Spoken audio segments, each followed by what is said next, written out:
Hi, Anjani. How are you doing today? I'm doing good. I'm a little bit vulnerable, feeling vulnerable, but otherwise I'm good. Okay. Okay. Well, let's see where our conversation goes. I'm so excited to just spend this time with you and to get to know you better. We don't really know each other that well, and I'm very, very excited to learn more about you. So I do know that you were a professionally trained lawyer and you worked in law for a while. I would love to hear more about that. Like, what kind of law did you practice? What led you there? And can you tell us more about that? And then, are you still doing any law or did you completely pivot? Where are you now? Like, please fill me in. That's a lot of questions, but let I me know, try and answer sorry. them and I'll ask you to remind me. Sure. How did I get into law? I got into law because my careers teacher laughed in my face when I suggested it. I thought very loudly at him, "Well, I'll show you." So that really was Yeah. the reason why I got into law because I didn't get the grades to get into medical school. Because what I really wanted to do was to help people, and I wanted to be a Wow. doctor at the war zones, working there, at the cutting edge, at the coal face. And so I Wow. I decided to do law. The careers teacher literally said, "You can't be a lawyer. You're a woman." And Wait, that now where was this? Where were you in high school? And in because, yeah, in high school in the UK, okay. where I grew up, and in that era of the 80s where it was a very male dominated, I think it still is, industry, but also world, right? The Western world anyway. And women were expected to do more women kind of things like have babies and meet their husband's needs. And I didn't want to do that. I wanted to better myself, quote unquote, what I thought at the time, because I didn't really have any self-worth. So I Mm, did get into law. I not only got in, I started as a claims investigator because I couldn't get a job anywhere because of my accent. I'm from Yorkshire. This isn't my original accent. I had to take elocution lessons. wow. Mhm. I had to basically change who I was to get into law. And I did. I complied. I complied with everything. And Well, except the decision to be a little bit of an FU to like, you can't yes, do this. So don't tell me what I can't do. I'll prove you otherwise, and I will do this.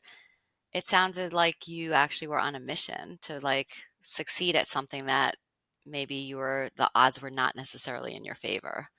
yeah, 100%. You're right. I never thought of it like that because I even had to beg to get into law school. I literally had to beg Mm, the dean because he said to me, "Oh, your grades aren't really great, and we're already full, but we've got one person that's dropped out, and so I'm going to let you in, but you will have to prove yourself." So every step of the way, I've had to prove myself, had to prove myself, and I wow. did because I ended up in the top circle law firms in the world. So the top three law firms, I ended up working there from being a claims investigator, Wow. working for Wow. British Coal. I clawed my way up to the top, and I did it for 16 years, corporate mergers and acquisitions. And then later in my career, I moved into entertainment as law as well. So I specialize in entertainment law, and and and that's unheard of as well. Usually if you go into one area of It's hard law, to switch track to yeah, the you other. typically don't. And so, Yeah. but I did. So I succeeded kind of in two careers in a very male dominated office space where the partners would walk past me in the corridor and literally ignore me, like Mm. literally as if I wasn't there. So it was a very difficult time. Yeah, so interesting. So, a few things that tells me about you. First, you're no pushover. And when you set your mind to something and you want to succeed, you're going to pull out all the stops and make sure that you prove yourself again and again and again and succeed. I'm also curious though, besides the success and besides the accomplishment, which you really accomplished something extraordinary, right? So that's great. Did it make you happy? Was it fulfilling? No, I hated every minute of it. I did. I hated every minute of it. Wow. There was no joy Yeah. at all. It No. ate me up from the inside out and Wow. it destroyed me. I used to say to myself when I was going into this super flash building in Sydney, because I practiced in England and then I emigrated to Mhm. Sydney in 2000, yeah, when the Olympics were on. And I would say to myself, I'm going to check my soul in at the door now. Every morning that I went in, and I would literally just Mm. something inside would just die when I went in there, and I had to become this other person in order to survive, to fit in, to survive, to even receive work from the partners. So yes, Yeah. I would Really say soul that was crushing. really, yeah, very Yeah. soul crushing. Yeah, hated Yeah. it. Yeah. So I don't know if we spoke when you interviewed me last week. You know that I started out in civil engineering. And so not that different a story than yours, slightly different. Mm. I was actually encouraged by teachers of mine to go into engineering because of how few women were in engineering and how unconventional it was for a woman to go into that field. So instead of being told, no, no, no, you can't do this, I was being told, go, go, do engineering because you're smart enough. You have the math and science skills. They need more engineers in the field. Be a groundbreaker. But in the career world, very similar to what you're saying, it was such a sexist environment. I put up with so much harassment. It was like, it was really terrible. And I really did not find joy in it. But I didn't last 16 years the way you did going through your career. I kind of got out pretty quickly. I stayed for 4 years in that field. And then I was like, no, no, no, I'm out of here. Well, you're Um, cleverer. You're more cleverer than me because yeah, I can be stubborn, I think, and mm, I guess for me, I didn't know what else was out there, so I probably just stuck to what I knew. But that reminds me of something that happened when I because I it was a very sexist environment for me too. mm, There was a lot of things that went on, and I'll tell you one incident that happened. sure. I had to fly to Hamburg on a deal with these two other males. So one was my partner. So he was the partner, one of the partners of the firm, and then a senior associate, and I was the junior. So we all flew to Hamburg for this deal, and we did the first day, and I got thrown in at the deep end, like, oh yeah, you're going to do this. No experience, no idea. They just would throw you in and see if you swam. It was an initiation. It was a total boys' club. And then we finished for the night, had dinner, went to our rooms. And then about midnight, I gets this knock, knock, knock on the door. I was Mm, asleep. It woke me up. And it was the partner calling my name and asking to come in. And I was mortified. I was terrified. I didn't know what to do. I've never actually told anyone this. And mm, it was crazy because I felt embarrassed. I felt shameful. I felt like, what is he going to do if I don't open the door? But I know what his intentions are if I do open the door. Like, he was an old guy in his 60s. And that happened all the wow. time. And, I was So you're lucky. really like a survivor of that environment. Mm, Yeah. yeah, still got some of Yeah. the scars, I reckon. Yeah. I'm sorry you experienced that. Yeah. I'm really Yeah. sorry that, and I'm sure that many women who are listening to this conversation have similar war stories where in their professional lives they were not treated professionally as a colleague, as a peer, as an equal, and were treated as someone to take advantage of or to harass or, created a hostile environment. Um, Yeah. And I'd yeah, say to any of those women, it's okay and you should and must stand up for yourself. And no job is worth it. And call it out. And call it hmm, out to someone that might not be HR. It may not be HR, but someone who you know and trust at work, who will hear you and who will champion your cause. It's very yeah, important that we've got to stop it. yeah. So, what was the final catalyst ultimately for you saying, I'm really done? Like, I'm not doing this anymore. I'm shifting track. I had a 19-year relationship with someone. So he was my first and only partner at the time. And I'd met him when I was 15. So, and he was 8 years older than me. So we were Mhm. together 19 years and we had emigrated from the UK to Australia together. And he had had a motorbike accident. Mm, And we had no family in Australia, couple of friends, but not really much of a social network.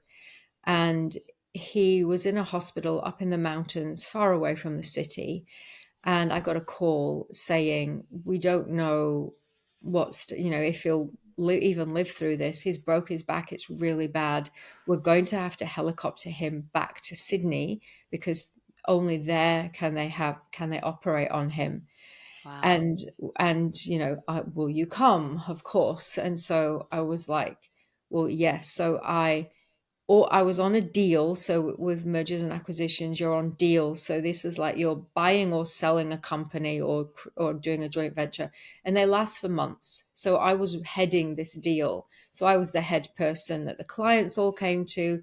I was delegating all the work. So I went to someone else, my peer, got someone else on the deal. They were like, yeah, sure, sure. Okay, you go and I'll cover for you. I told all my team, I'd Mhm. let the clients know. And I don't think I even went that day. I think I went the next day once I'd got all the work sorted out. So I went and I got back to work 3 days later. I only had 3 days off. He had, in that meantime, had this really bad full on operation. He survived it, but Mm, it was a long recovery process I'm after. sure. Yeah. When I got back to work, the HR woman hauled me into her office, sat me down, and said, "You dropped the ball."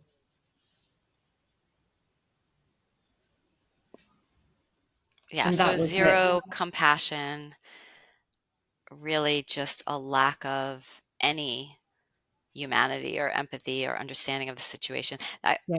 Well, And it we was could a get into a whole woman. conversation about family leave and what your rights are or were in the situation. But okay, so that was just information that you could no longer ignore. Like, I'm in the wrong place, in the wrong field, with the wrong people. I just knew that I just said to myself in that moment, what am I doing here? I've given everything of my life. I haven't had a family.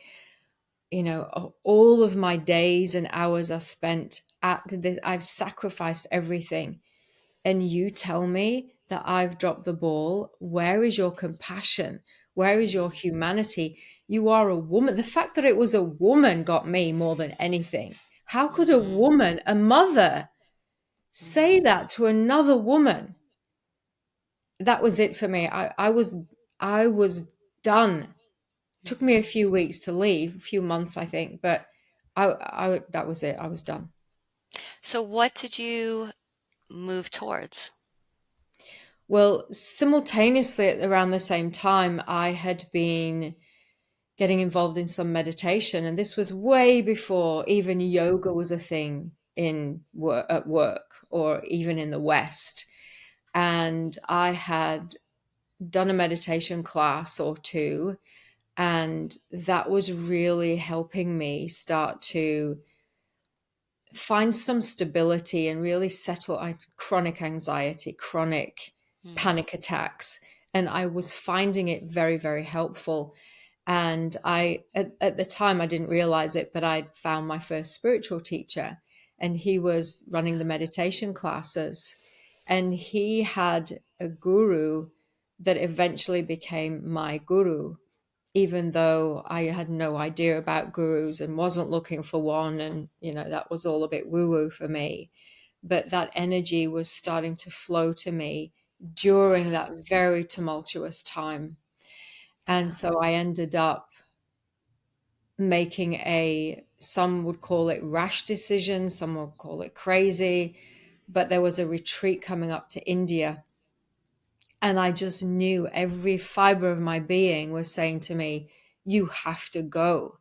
And it made no logical sense. It was very irrational, not anything I'd ever done before. I was a lawyer, for goodness sake. I put my house on the market. I quit my job and I went to India, not knowing How what old were to you expect. at this point? I was in my mid 40s. Okay. So the astrologer in me is like, wow, I think must have been your Uranus opposition. It, it was. This is Yeah. because Uranus is this energy of sudden, impulsive, unexpected, unplanned for change, opportunity for change that helps you to align with more authenticity in your own life. And it's breaking up with all the things that no longer serve you that feel like they're like a noose around your neck. So this is the quote midlife crisis transit, like 42 to 44, like we break up and we shake up our lives. And if we're not willing to make the change consciously, the universe plays with us and gives us a situation that we can't ignore so that we're forced to move into change and take a risk and kind of move into something new. And then that leads into the Saturn opposition, which is really reevaluating what you started and committed to at 28. And like, am I still committed to that? I don't know if I'm willing to put in another 14, 15 years of effort and energy and time and, sweat and tears for this. I need to do something different. What's next? So I love that the universe came along at that time and was like, Anjani, we're here to support you. Go to India, find your guru.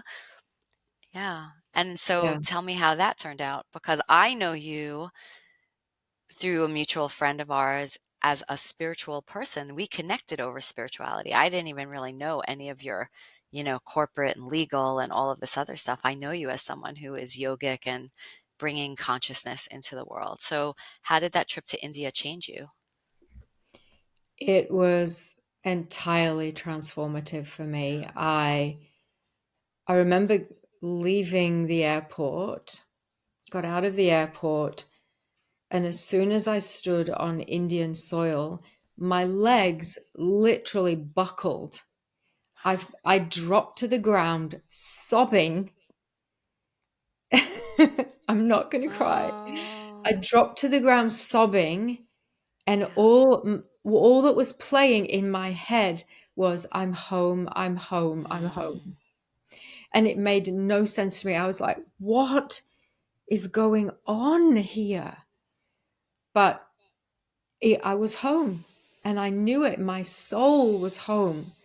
And it everything that was missing in my life was there. wow. Everything.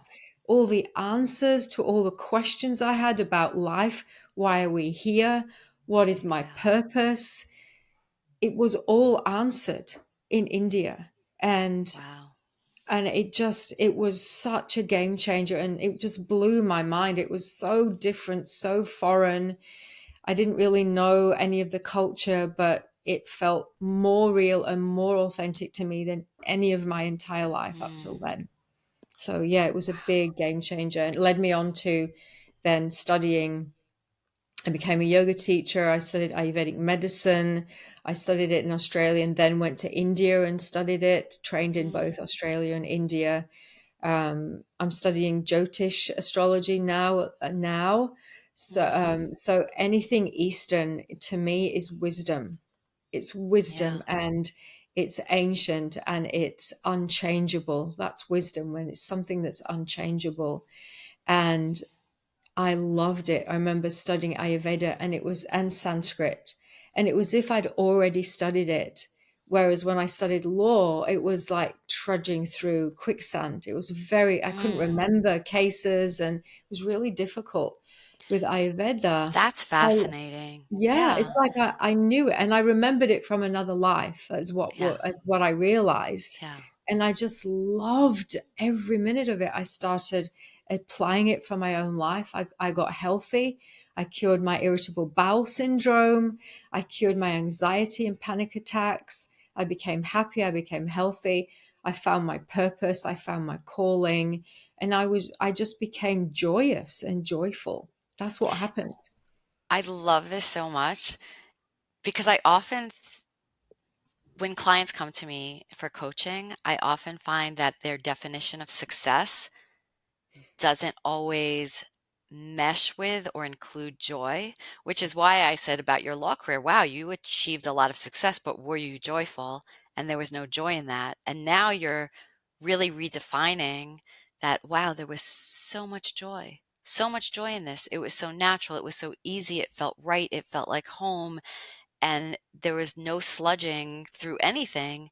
And I almost feel like how impactful would it be in the world if people redefined what success looked like in terms of how much joy something brought them, or how much ease something brought, It's like that feels more successful than the corporate ladder or the big bucks or, any external status, you know. Yeah, So, and yeah. the irony with that is that once you follow that joy and once you are fulfilled, what happens is the money and the success flows Mm, naturally. You don't have to think about it. It will come to you because you're then in your element, Ayurvedically yeah. speaking. I was out of my element Yeah. in law. I was doing a fire job. And what I do now, it's more nurturing, it's more loving, and it's Mm, more aligned with my nature, which is ether, and ether, which is space, which is intuition, psychic ability, clairvoyance, tapping into mhm. divine wisdom, higher intelligence. So Yeah. I'm now in my element in my work, and that's what is success. It also, I love that. And I love that you're speaking the language of elements. But I think it also goes back to what you knew you wanted. At your core, you really knew you wanted to go into medicine and you found your way back to a healing profession, which I think is amazing, right? We often know. So, one of my stories is that, when I was in high school, I was like a straight A student. I was good in everything. I could have pursued anything I wanted, but people pushed me towards engineering because of my math and science ability that not every person or every girl had. So I got pushed to engineering. And by sophomore year, I just thought, I really don't want to be an engineer. I want to study religion and philosophy and spirituality. And I was teaching myself Buddhism and meditation and taking religion classes. But I trained for engineering. So I did engineering and I pursued different careers that always sort of felt this isn't exactly right, but it makes sense. And this is what I should do. And ultimately, it all brought me back to spirituality and mysticism and religion. And that's what I do. So I think there's, again, this inner knowing, this inner wisdom, which is so much of what our podcast is about, right? How do we really listen for our own inner knowing and truth and trust it enough to follow it instead of kind of dismissing it and ignoring it and listening to external louder voices because you came back to a healing profession in medicine and I came back to religion and spirituality, but the route to get there, and maybe that's part of the journey too, we have to sort of try what doesn't work for a while and have some upsets to kind of like redirect us, you know. Yeah, I think it's Yeah. grist for the mill where Mm, we learn lots of lessons. We grow as souls when we mm, are out of our element. And it's really like a quest, like the vision quest. It's mm, can you find your way out of the maze? And here's a maze. Let's put you in it. And we're like these little mice who are running around trying to find our way out of the maze to get the cheese. And the ones that go their own path and maybe carve out their own path are the ones that grow the most, and the ones that try and stay with conventional wisdom and what we're told we should and must suffer the most, and it's not their fault. And it's a big reason why I'm doing this podcast with you, because I think people need to hear these stories so that A, they don't judge and blame themselves, and B, they have something Mm. else that is a role model for them in terms of what does success mean to you. And yes, it's Yeah. okay to go your own way. That Stevie Nicks song, You Can Go Your Own Way. It's such a beautiful song, but it's such an important Right. message. And when we do go our own way, that's when we get happy. That's when we are joyful. That's when life Yeah. becomes easy.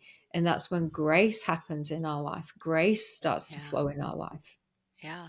And from a spiritual perspective, this idea that we're all born with a certain curriculum or dharma or natural attunement, or like, what is my purpose for being born, right? I was born at a specific time and place into a specific environment with certain gifts and skills. Like, why? What's that for?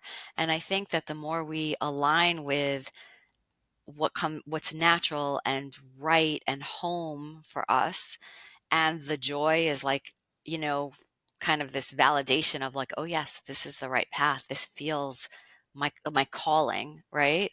Um, then we can actually serve.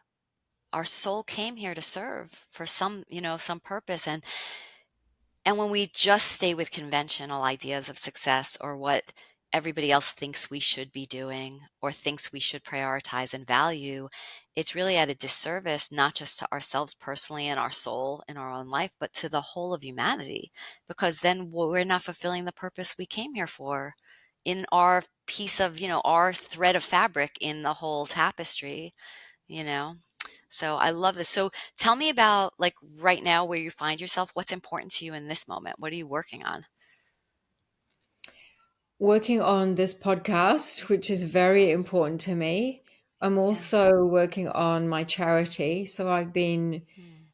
mentoring marginalized, disadvantaged women, women from domestic violent backgrounds. I'm from a family of domestic violence myself. I grew up in one.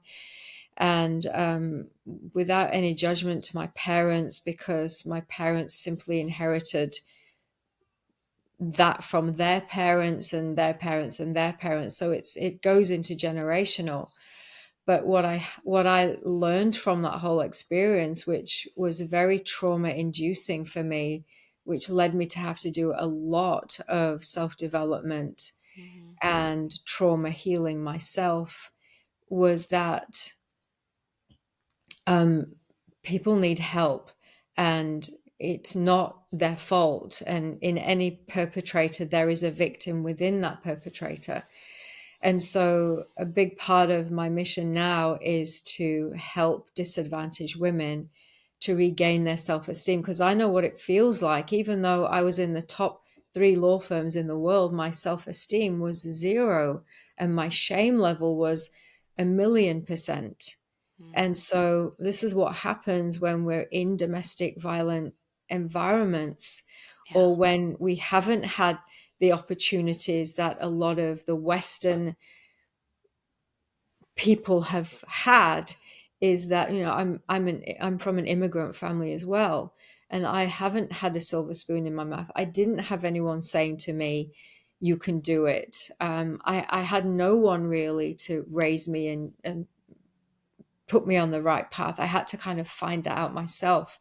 My grandma was a big role model for me, and she was big in service. She was a nurse. She did a lot of charity work. And so that is the most important thing to me, is Yeah. this charity. It's called House of Amrita.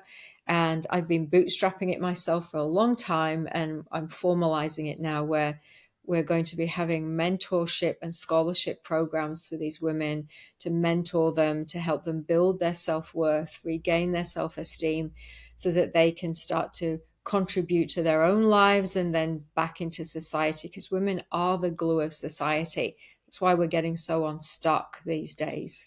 And then from there, it's working with corporate organizations, so getting women in corporate positions to then mentor our mentees. And it's a two-way win-win, because the corporate women, when they've mentored someone, they get to feel really good about Of themselves, and they course. get to see it really changes their perspective on what they want out of their careers. And I've done it a few times, and it just works so well. It's a really, really good formula for healing lots of trauma. And even women in corporate have gone on to heal their own traumas. So that's really what I'm most excited about. There's lots of other stuff going on that you would look at and go, oh, wow, you're really successful there. But what means the most to me, I would Yeah. say, is this podcast and the charity. Wow. Wow. I'm so inspired listening to you talk about that. I actually used to, I was on the board of directors of a domestic violence organization and shelter for women and children for like 18 years. And I worked in a shelter doing direct service for women and children. So this really speaks to me also. And I love that you're doing this. And I did not know this about you. So thank you for sharing me with that with us. And um, I think as we wrap up, I'm just curious, is there, I love kind of daily ritual and spiritual practice. And I'm just curious if you have any daily practices for yourself that really keep you in connection with your soul, with your higher consciousness, anything that you think would be helpful for our listeners to hear that they might also try or engage in. Yes, I do have a non negotiable daily practice. And I do have to put a caveat first. This is the lawyer in me, because I don't want people to hear this and go, oh my God, I'm not good enough. I'm not doing that. Because I do want to say that it's taken me years to get to this non negotiable practice. And Mm, I've been on and off with spiritual practices from pranayama to meditation to yoga, on and off for years.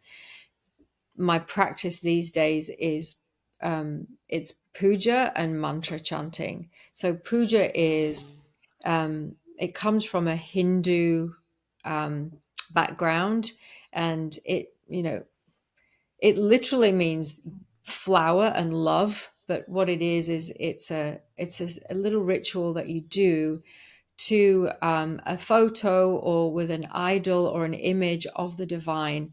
And what you're doing is you're actually sitting there chanting mantras or sacred sounds that are very, very powerful, that literally change your biochemistry.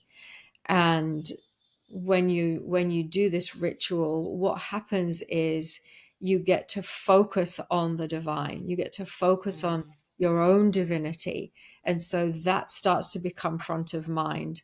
And rather than those quirky things that play in your head, like I'm not good enough, or I can't do this, or I'm really scared, or there's not enough money, if you do this, if you do mantra daily, that mantra actually takes over, and that's the record that plays in your head. And it substitutes the other self sabotage voice. And over time, that becomes so embedded that the other stuff doesn't get in. And so, and it's yeah. also a bhakti practice. So any bhaktis out there, it's about offering devotion to the divine so that you ultimately become self-realized as that, as love. And so there's a couple of ways to get to God or the divine. One is through jnana. Well, there's many, but one is through jnana, wisdom, and another is bhakti. And so I follow the Mm, bhakti path of devotion and offered love and devotion to my guru, to Narayani. And through that love, I get to receive the awakening consciousness. So it's wow. a win-win. And often people think, "Oh, you're giving your power away," but it's actually about discovering your true nature, yourself. It's an inward discovery, if that makes sense. It makes absolute sense, and I am really looking forward to future conversations between us and with guests on the show and with experts we bring in to really understand their spiritual practices and to go deeper into bhakti practice and what that might look like for someone who's just beginning to learn to have some kind of devotional practice that opens their heart and, elevates their vibration in those ways. So thanks for sharing that. Yeah, my Um, pleasure. You can just yeah. start with Om. Very simple. That's a mantra, Om. Everyone knows Om. And that's a great way to start. It's how I started. Amazing. Amazing. Well, I loved this conversation and I did learn so much about you and you really inspire me. And I think it's obvious to me like what a beautiful soul you have and that you really just want to bring healing, into this world and to help and support people. And I think, as we continue on in this podcast and as we meet new people, I know that you're going to bring that energy and it's going to really benefit everyone. So it's beautiful. Thank you. Thank you.